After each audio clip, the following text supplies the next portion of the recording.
भागवत गीता केवल साइकोलॉजी के लिए एक अच्छी बुक ही नहीं, बल्कि इसमें बायोलॉजी, फिजिक्स, मैथ और एस्ट्रोलॉजी जैसे कई टॉपिक पर कई ऐसी बातें हैं जिनके बेस पर बड़ी बड़ी खोज यानी कि डिस्कवरी हुई है। जो मॉडर्न साइंस आज पता लगा रहा है वो सब तो भागवत गीता में बहुत पहले ही लिखा जा चुका है।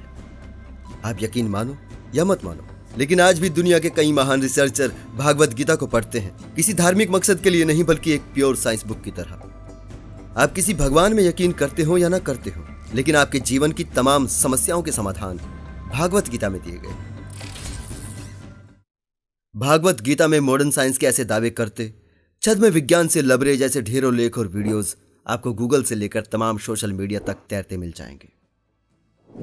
लेकिन सच क्या है वो हम आपको बताएंगे। आज के वीडियो में हम जानेंगे क्या भागवत गीता एक साइंस बुक की तरह पढ़ी जा सकती है? क्या भागवत गीता में वाकई साइंस की कई थ्योरीज हैं? क्या भागवत गीता में आपकी हर समस्या का समाधान है? भागवत गीता आखिर है क्या? इसका असल मकसद क्या है? लेकिन शुरू करने से पहले एक बात मैं क्लियर कर देना चाहता हूं। भागवत गीता करोड़ों हिंदुओं की आस्था से जुड़ी है, इसलिए मैं जो भी कहूंगा वो सिर्फ ऐसे दावों के आधार पर ही कहूंगा। मेरा पर्सनली कोई इरादा नहीं है आपकी भावनाओं को ठेस पहुंचाने का। सो आप तुरंत जजमेंटल होकर यानी अपनी कोई धारणा बनाने से पहले मेरी बातों को जरा ध्यान से सुनना और फिर अपना कोई ओपिनियन, अपनी कोई राय मेरे बारे में रखना। गीता अगर कर्म करने की बात करती है तो पाखंड और झूठ की जड़ें खोदना, छद्म विज्ञान की परतें उधेड़ना ही हमारा कर्म है। इसलिए बड़े धैर्य से भावनाओं को थामकर बने रहे मेरे साथ इस वीडियो के अंत तक।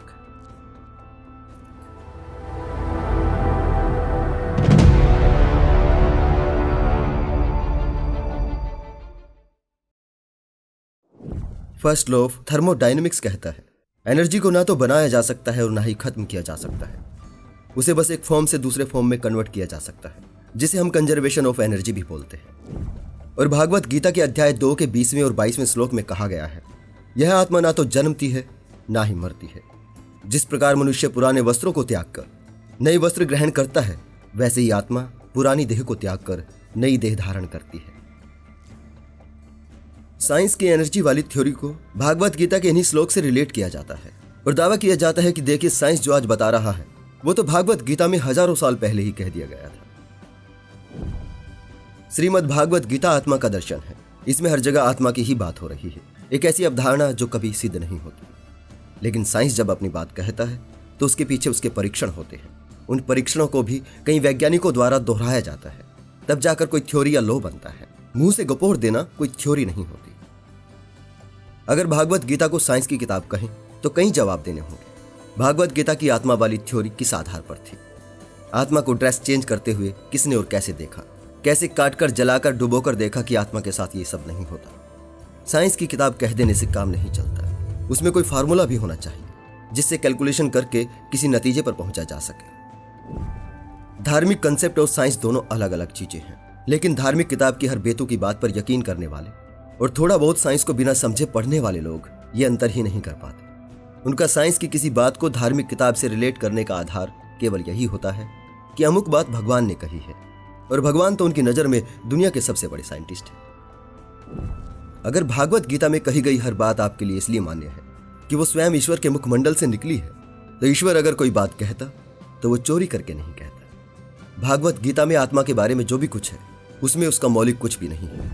गीता के अध्याय 2 के आत्मा वाले श्लोक कठोपनिषद से उधार लिए हुए, और ये महज संयोग नहीं है कि कठोपनिषद की दूसरी वल्ली के श्लोक 18 और 19 गीता के अध्याय 2 के श्लोक 19 और 20 के रूप में दिखाई पड़ते हैं। यदि कोई मारने वाला व्यक्ति अपने को मारने वाला मानता है और यदि कोई मारा जाने वाला व्यक्ति अपने को मारा गया समझता है, तो वे दोनों ही नहीं जानते कि यह आत्मा ना तो किसी को मारती है और ना ही मारी जाती है। इस श्लोक की पहली पंक्ति के शब्द इधर से उधर कर वही भावांकित किया गया है और दूसरी पंक्ति अविकल रूप से वही की वही रख दी गई है। स्पष्ट है, भागवत गीता में आत्मा का कंसेप्ट आपके जैसे ही किसी बुद्धिजीवी का कंसेप्ट है, जिसने हम सब की तरह यहां वहां से ज्ञान बटोर कर एक ग्रंथ गीता की रचना की। धार्मिक किताबों में जो भी कुछ है वो किसी एक व्यक्ति के विचार नहीं है, ये अनगिनत लोगों के बरसों तक जमा किए हुए विचार हैं। किसी दिव्य पुरुष या भगवान का ज्ञान नहीं है। अब क्योंकि ये सिद्ध है, ये मनुष्य की रचना है, तो एक व्यक्ति की लिखी बातों की आलोचना, विवेचना करने में कोई हर्ज भी नहीं, क्योंकि एक इंसान की कही गई बात सच और झूठ दोनों हो सकती है। तो अब उम्मीद है आपकी भावनाएं, आहत वगैरह भी नहीं होंगी। अब आते हैं भागवत गीता की आत्मा और साइंस की एनर्जी के अंतर पर। मॉडर्न साइंस मैटर की बात करता है, न कि किसी आत्मा फात्मा की।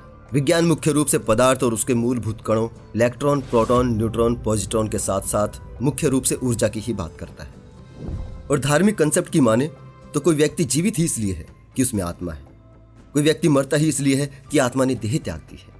अब आत्मा तो निकल ली किसी और नई ड्रेस मीन्स बॉडी की तलाश में, तो यहां पर आत्मा का कंसेप्ट ही खत्म हो जाता है। साइंस जिस ऊर्जा के रूपांतरण की बात करता है वो डेड बॉडी के साथ होता है, जिसमें अब कोई आत्मा नहीं, लेकिन उस पार्थिव शरीर में ऊर्जा है, जिसका कुछ हिस्सा हवा में मिल जाएगा, कुछ हिस्सा मिट्टी हो जाएगा। उस मिट्टी से ऊर्जा वनस्पति घास हासिल करेगी, उस घास को गाय या दूसरे जीव खाकर ऊर्जा हासिल करेंगे, उस गाय से हम दूध हासिल करेंगे, जिससे हमें ऊर्जा प्राप्त होगी। इस तरह से एक पार्थिव शरीर में जो ऊर्जा थी वो खाद बनी और परिवर्तित होकर कई ऊर्जाओं में बदल गई। इसी तरह उस पार्थिव शरीर में जो नमी थी वो हवा में होते हुए पानी में जा मिली। उसी पानी से टरबाइन घूमी और बिजली बनी, जिससे मेरे घर में रोशनी हुई।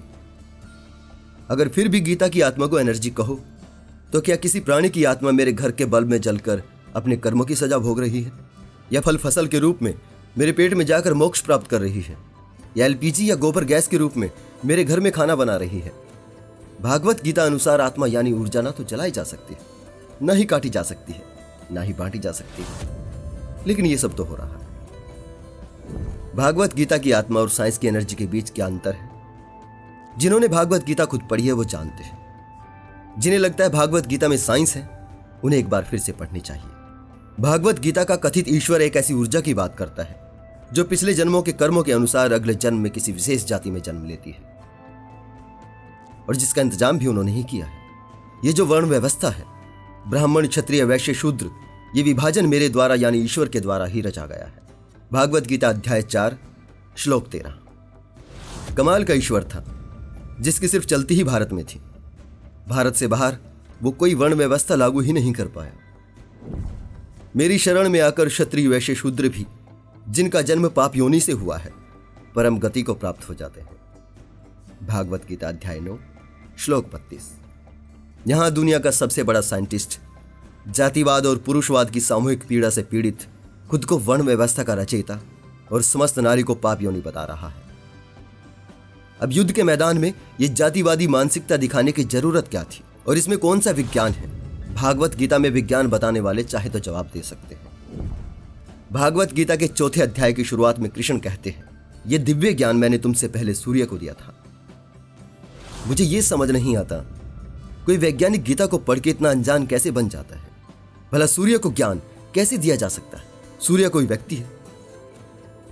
अगर कोई कहे कि सूर्य किसी राजा का नाम था, तो भागवत गीता के यथा स्वरूप में साफ लिखा है कि यह सूर्य भगवान के चक्षु के समान तेज है और उन्हीं की आज्ञा अनुसार काल चक्र में भ्रमण करता है, और यही सूर्य समस्त लोगों के अधिपति है। मतलब हमारे सोलर सिस्टम वाले सन की ही बात हो रही है। अब सूर्य को कैसे पाठ पढ़ाया जाता है, इसका विज्ञान भी कोई हमें बताएं तो जाने। यही महान साइंटिस्ट इसी भागवत गीता के अध्याय 3 श्लोक 14 में लिखता है, सभी प्राणी अन्न से उत्पन्न होते हैं और अन्न बारिश से उत्पन्न होता है और बारिश यज्ञ से उत्पन्न होती है। अब यह गलती से अपने बच्चों के सामने मत बोलिएगा।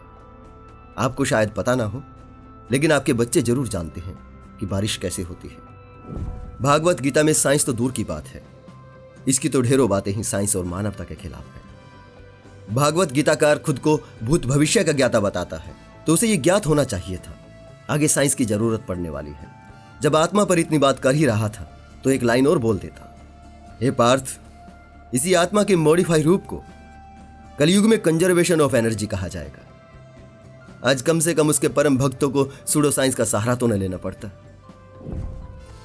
भागवत गीता को लेकर किए जाने वाले कई दावों में से एक दावा यह भी किया जाता है कि भागवत गीता एक बहुत ही मोटिवेशनल किताब है, और इसकी तारीफ में कई छोटे बड़े पतले मोटे मोटिवेशनल स्पीकर भी बोलते नहीं थकते।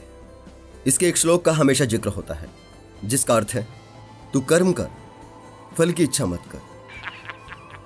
लेकिन फैक्ट तो यह है कि फल की इच्छा के बिना कोई कर्म कर ही नहीं सकता। आप कोई जॉब करते हैं, कोई कहे कि सैलरी की इच्छा ही मत कर, मिले ना मिले तू कर्म करता रहे, क्या आप वो जॉब कर पाएंगे? नहीं ना। कार्य ही कारण का सिद्धांत होता है, कॉज एंड इफेक्ट। किसी को कहो कि इफेक्ट की सोच ही मत, तू बस कॉज पैदा कर, वो आपको पागल कहेगा। और निष्काम कर्म क्या होता है? निष्काम भी तो एक इच्छा है। रही बात भागवत गीता से शिक्षा लेने की, तो भागवत गीता तो भानुमति का पिटारा है। इससे हर कोई शिक्षा ले सकता है, लेकिन अच्छी और बुरी दोनों तरह की। यह किताब हर किसी को मोटिवेट कर सकती है, एक बिजनेसमैन को भी, एक नेता को भी, लेकिन एक चोर को भी। तू बस कर्म कर, फल की चिंता न कर। अब एक चोर अगर भागवत गीता के श्लोक को पढ़े और उस पर अमल करे तो बुरा क्या है? उसका कर्म तो चोरी करना है। और आगे भागवत गीता और भी दृढ़ता से उसे ये कर्म करने की प्रेरणा देती है, क्योंकि भगवान तो स्वयं कहते हैं हर शय में मैं हूं, पाप में मैं, पुण्य में मैं, जुए में मैं, सभी में मैं ही हूं। मेरी शरण में आकर तू हर पाप से मुक्त हो जाएगा। इस श्लोक पर बहुत सी सफाई भी दी जाती है। कहा जाता है कि कर्म कर, फल की सोच ही मत।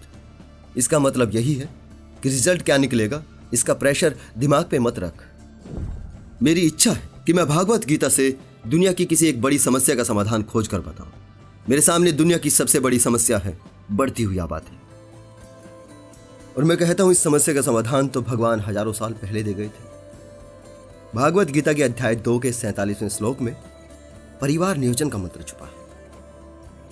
तू बस कर्म कर, फल की इच्छा मत कर। यहां फल को संतान समझे। अगली लाइन में वैवाहिक जीवन को सुखमय बनाने का भी मंत्र है। कर्म करने से भी मोह ना मोह। लेकिन कोई कुछ भी कहे, यह श्लोक केवल अर्जुन के लिए ही ठीक लगता है और उसी पर फिट बैठता है, क्योंकि दूसरे अध्याय में जो बात हो रही है आप उससे अलग इसका मतलब निकालकर कवि का अपमान करते हैं।